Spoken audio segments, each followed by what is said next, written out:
Hoje eu tenho o prazer de receber aqui no Em Casa, com Débora Rezende, o arquiteto e urbanista Luiz Eduardo Costa. Quer conhecer um pouquinho da trajetória dele? Então acompanhe. Luiz Eduardo Costa tem ampla vivência na área de arquitetura e urbanismo, em especial projetos arquitetônicos de hospitais, clínicas, edifícios comerciais e residenciais. Já foi responsável técnico em construções de média e alta complexidade no estado de Mato Grosso do Sul, São Paulo, Mato Grosso e Rio Grande do Sul. Já assumiu cargos em entidades como CREA, CAL e Federação Nacional dos Arquitetos e Urbanistas. Exerceu também a função de secretário municipal de Meio Ambiente e Gestão Urbana de Campo Grande. Além disso, foi vice-presidente regional da Associação Nacional de Municípios e Meio Ambiente, entidade que tem como objetivo de fortalecer os sistemas municipais de meio ambiente para a implementação de políticas ambientais que venham a preservar os recursos naturais e melhorar a qualidade de vida dos cidadãos. Oi, Dudu. Olá, tudo bem? Tudo bem? Prazer ter você aqui. Vou te chamar de Dudu Costa, porque é assim que todo mundo te conhece, não é? Verdade. Dudu, vamos falar um pouquinho da tua trajetória. Você atuou em canteiro de obras, em escritório de arquitetura, em projetos hospitalares de grande porte, de médio porte, sempre também atuante nos conselhos de classe, foi conselheiro do CREA, depois os arquitetos passaram para o CAL. Você foi conselheiro e presidente do CAU-MS, também FMA, FNA, Sindarc, enfim, você tem essa sua trajetória de política de classe. Também você atuou como secretário municipal de Meio Ambiente e Gestão Urbana, que é a SEMADUR, com projetos bacanas para nós arquitetos, né, como o alvará imediato, como o licenciamento ambiental, né, de resíduos e tal. Então, um trabalho em gestão urbana.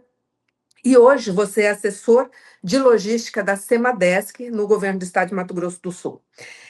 Eu queria que você dissesse para a gente como é que o fato de ser arquiteto e urbanista, de que forma que te auxiliou a permear por essa área da gestão pública, não só no escritório de arquitetura. Bom, primeiro é um prazer estar aqui, poder dividir, né, histórias, e esse resgate é importantíssimo que você está fazendo, Débora, porque nós vamos começar a entender que o arquiteto ele permeia realmente em várias situações, né? Tem possibilidade de fazer isso. E eu começo muito cedo na arquitetura, porque meu pai é arquiteto, e eu comecei a desenhar para ganhar uns troquinhos lá no escritório do meu pai, né? Lá, um menino de 16, 17 anos, né? E, obviamente, acabei me apaixonando aí também pela arquitetura, fiz o meu curso de arquitetura, atuei, fui sócio do meu pai, dos meus irmãos, né? A primeira obra que eu participei ativamente foi o Hospital Regional de Campo Grande. Eu estive não só na área, na parte do projeto, como eu fui o arquiteto de obra, e a partir dali eu sempre premiei, tanto na arquitetura, em projetos, como também em obra. E eu vim daquela escola, Débora, que você sabe que se arquiteto não faz projeto, não é arquiteto, né? E aquilo me ficava na cabeça. Falei, cara, poxa, esse cara é arquiteto, pô, ele tá lá fazendo tal serviço, ele tá fazendo tal outra, uma consultoria, até na questão ambiental, conhecia arquitetos que mexiam na área ambiental, e aquilo me intrigava. Eu falei, mas arquiteto pode fazer mais que projeto, fazer mais não é? Fazer coisas diferentes, na verdade, não é fazer mais, é fazer coisas diferentes. Na minha cabeça estava tão fechado que ser arquiteto é só fazer projeto, que foi difícil desagarrar. Mas quando eu comecei a desagarrar disso, eu comecei a perceber que a gente tinha condições de poder discutir outras coisas, poder somar, de fato, estar em lugares diferentes discutindo a nossa profissão, obviamente somando com outras profissões. E aí sim eu peguei a vertente da política, a política classista. E eu fui ser conselheiro do CREA, eu fiquei por 12 anos conselheiro do CREA. Na verdade, eu era um menino, né? Comecei muito cedo. Eu fui presidente do SINDAC acho que com 31 anos, por aí, 30 anos. Então, desde aquele momento, eu tive que assumir também como conselheiro.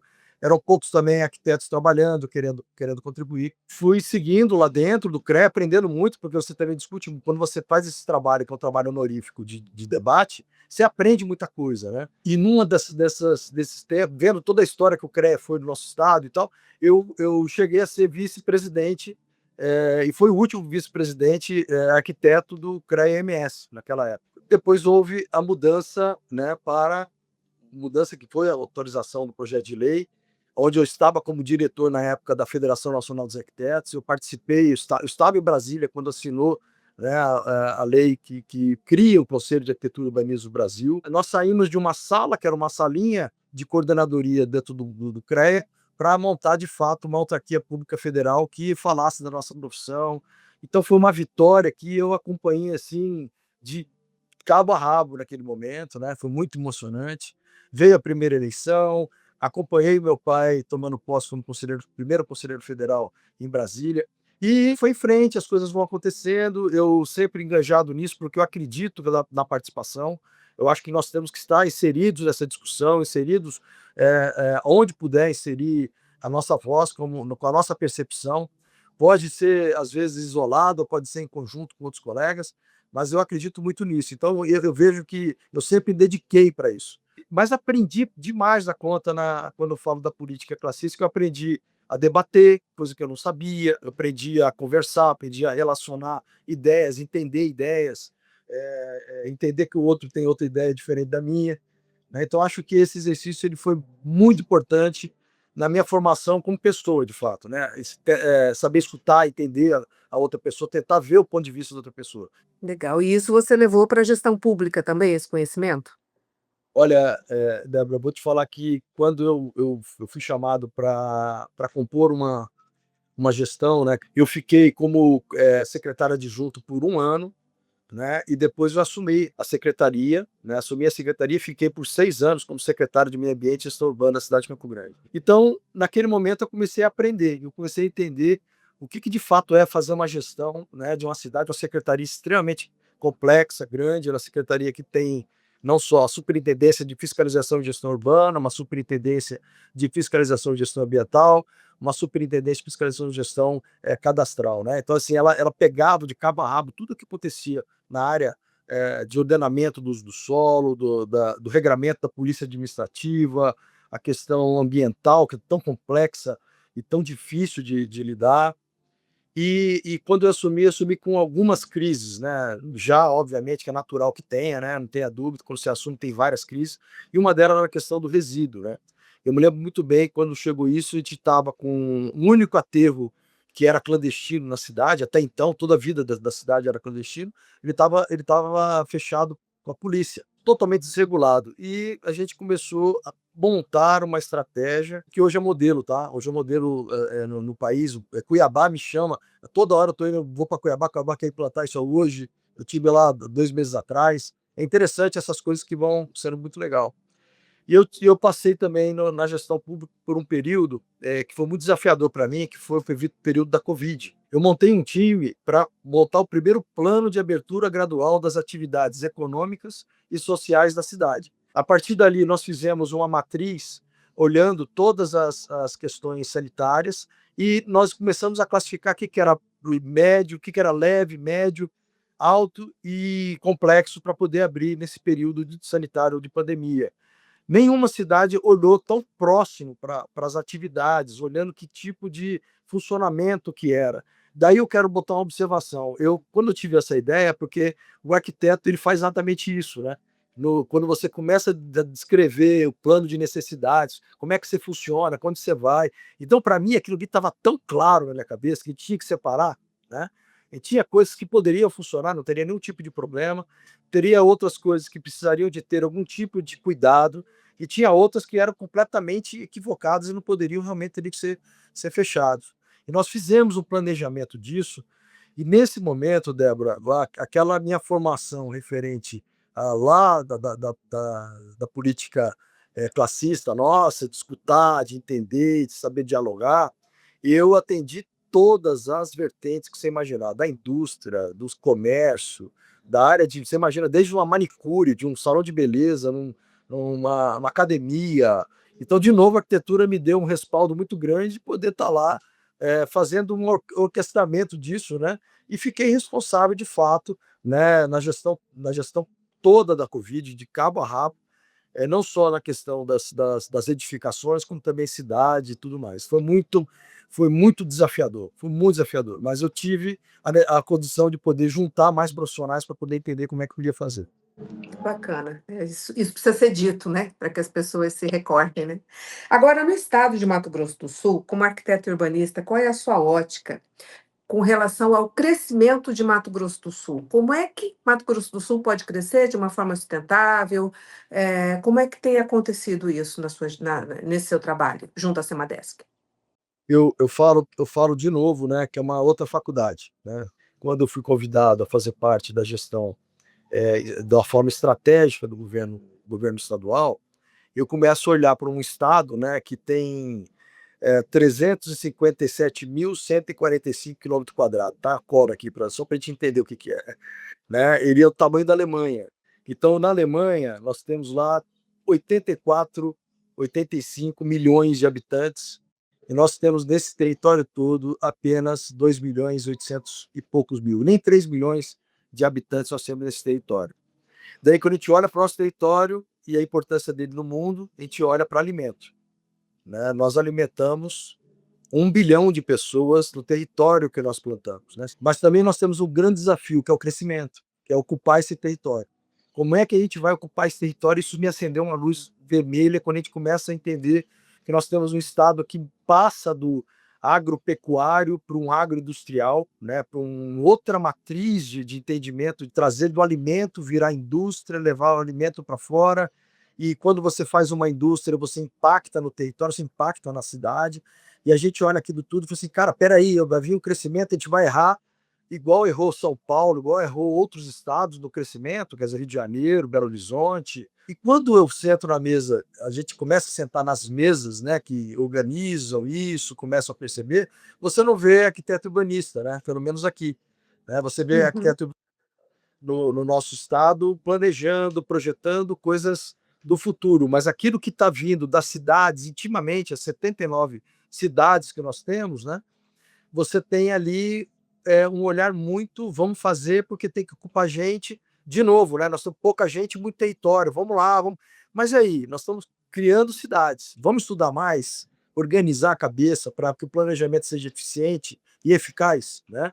Você imagina só, nós temos um case mundial fantástico, né? Você vê a cidade de Inocência, que tem 8 mil habitantes, e hoje, né, nós temos lá uma obra com 10 mil funcionários fazendo essa obra e que vai virar 15 mil até o final do ano. Nós estamos em junho, né?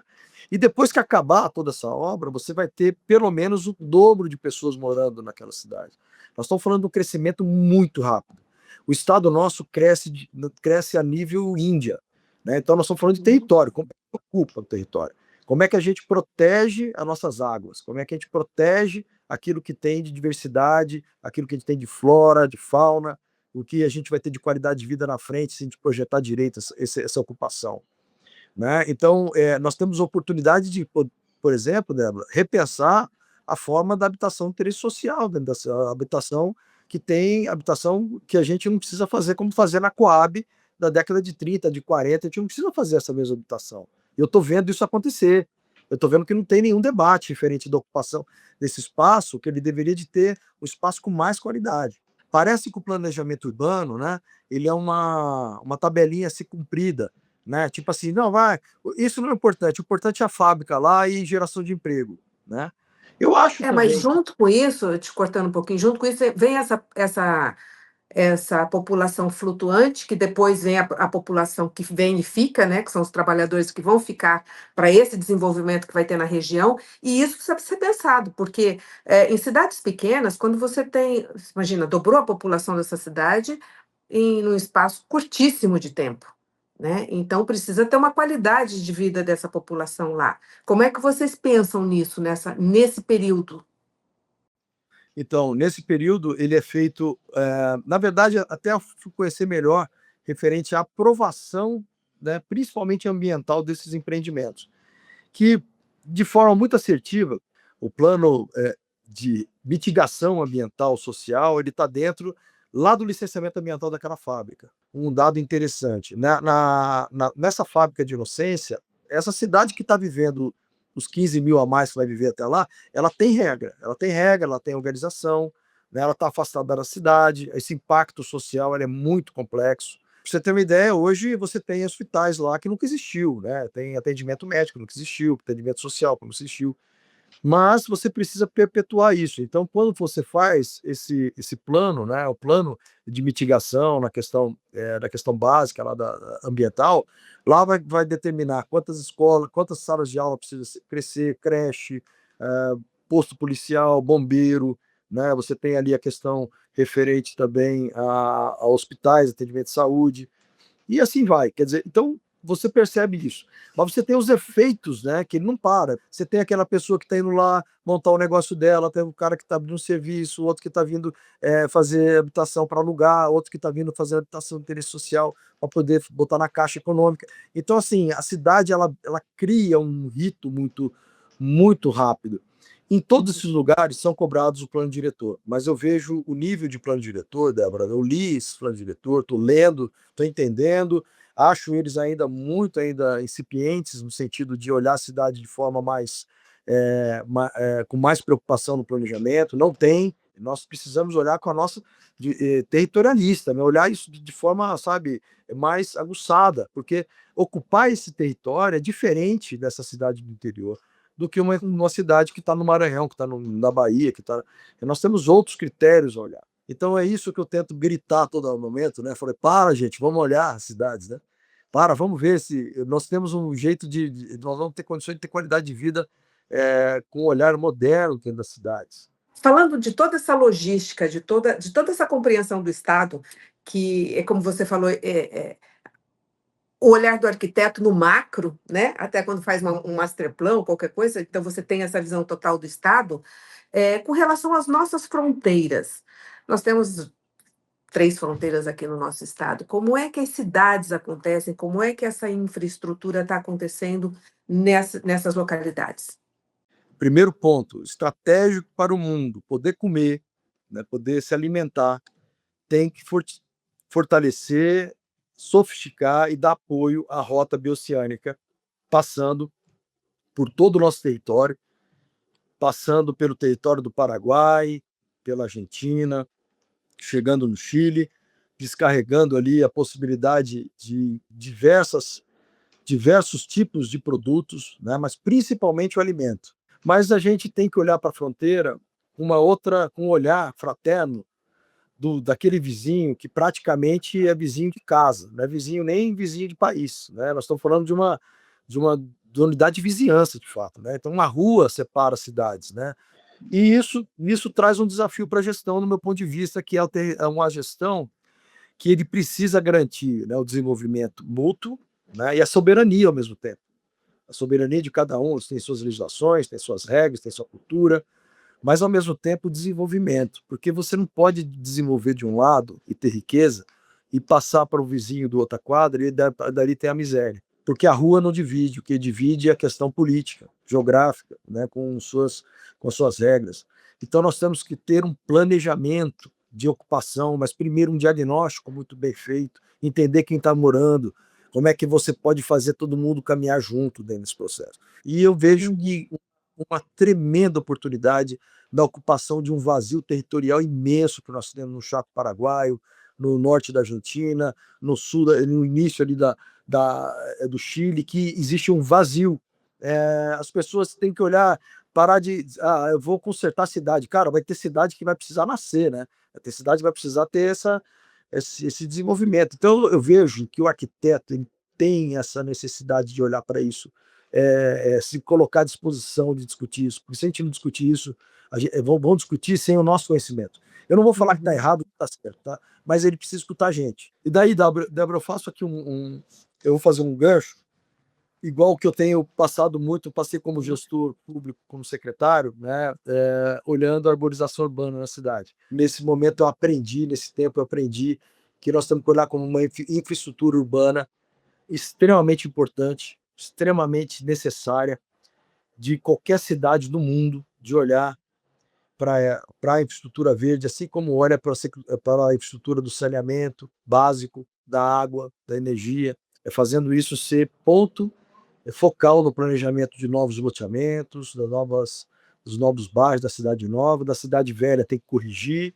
Mas quando você olha a desigualdade ambiental nas cidades, ela grita. Então você tem cidade cinza, você tem a cidade verde. A cidade verde é aquele bairro bonitinho, aquele bairro que tem as casas melhores, aquele bairro que é mais bacana. E a cidade cinza é aquele lugar onde não foi feito nenhum tipo de cuidado disso, nem as suas praças têm árvore, né? E você está colocando, né, essa população, e talvez um número maior ainda, num desconforto, né, numa insalubridade, porque nós estamos falando de saúde pública. Eu aprendi com o Lamano, um pós-doutor aí, faixa preta, tá na área da silvicultura urbana. Eu aprendi muito com o Lamano, meu amigo hoje. Ele pegou comunidade pobre, que não tinha árvore nenhuma, e um local bacaninha que tem a árvore. A diferença em mortalidade voltada à questão da ação é 18% a mais. Então, aquele cara que está lá, morando naquele lugar, né, que não tem arborização, ele não tem acesso à praça, ele não tem condição de poder, a vida dele é uma vida cinza, né? Ele não tem essa conectividade, esse cara ele está morrendo de diabetes, do coração, derrame. Isso para mim explodiu minha cabeça. Eu falei, caramba, olha que, olha onde a gente chega, olha a nossa responsabilidade. Nós temos que falar do jeito que dá para falar, Débora. Eu vejo assim, sabe? Nós temos que se posicionar. Eu vejo muito o que você está fazendo aqui, esse diálogo aberto. É isso. Às vezes a gente está falando, às vezes, muito para nós mesmos, assim, óbvio. Mas, puta, ou uma pessoa vai olhar aquilo e falar, cara, eu não estava pensando nisso aí. Abre o neuro, tem as outras conexões neurais, assim, né? No mesmo momento. E aí é E essa alguma coisa que você fala assim, nossa, só isso, só árvore, só. Não, mas não é só, né? é É muito só. maior, né? É a qualidade de vida, é conforto, é tudo isso, né? Muito Exatamente. legal. Eu aprendi na cidade de Campo Grande, que tem uma complexidade de fauna muito grande. Nós temos mais de 130 espécies de pássaros aqui, né? Convivendo com a gente. Então isso não é só humano que ocupa o território, né? Quando a gente começa a conectar isso, você fala assim, nossa, eu faço parte disso aqui também. Porque a arquitetura permeia em todo tipo de assunto. Ele vem para a gente. Você planeja os espaços, você organiza esses espaços, você faz isso também com arte e, ao mesmo tempo, você ser acolhedor no seu espaço que você projeta, desde uma casa, uma praça, uma cidade, é a nossa maior desafio. E quando você vê a dor do crescimento que hoje acontece, ele tá focado em um tema extremamente complexo que as pessoas chamam que está faltando habitação. A primeira vez que eu vi isso na reunião, eu falei assim, não está faltando habitação, está faltando moradia. Moradia não é casa, né? Moradia é muito mais complexo do que casa. Nós precisamos olhar aquilo como esse olhar de moradia, né? Então a moradia, ela transpassa um prédio físico de uma casinha, que seja ela de 47, 43 metros quadrados, um casão, para aquele modo de vida que aquele cara vai ter naquela cidade. E ele vai ter que apostar naquela cidade. O crescimento do Estado passa pela percepção dessa pessoa que vai ter que apostar e estar naquele território. Se ele não ocupar aquele território, nós não vamos ter a industrialização. Então, uma coisa conecta com a outra. Quer dizer, essa é o grande desafio. Quer dizer, como é que a gente olha isso? E a gente tem uma densidade, Débora, rural muito grande. Nós temos uma densidade com famílias que produzem lá dentro daquela, lá da fazenda dele. Nós temos quilombola, nós temos uma área muito grande, áreas de quilombola, nós temos áreas indígenas, assim, dentro do nosso estado, pessoas que não estão no meio urbano. Como é que nós vamos conectar essas pessoas com a cidade de forma mais digna, né? Daí que eu entro dentro do assunto das estradas vicinais, estudo que eu tenho feito muito longo, da conectividade dessas comunidades, tendo direito à educação, tendo direito à saúde, ter direito a escoar aquela economia que ele está fazendo. As estradas vicinais são as maiores contribuidoras que acarretam ali os particulados para dentro dos córregos, dos rios, o assoreamento.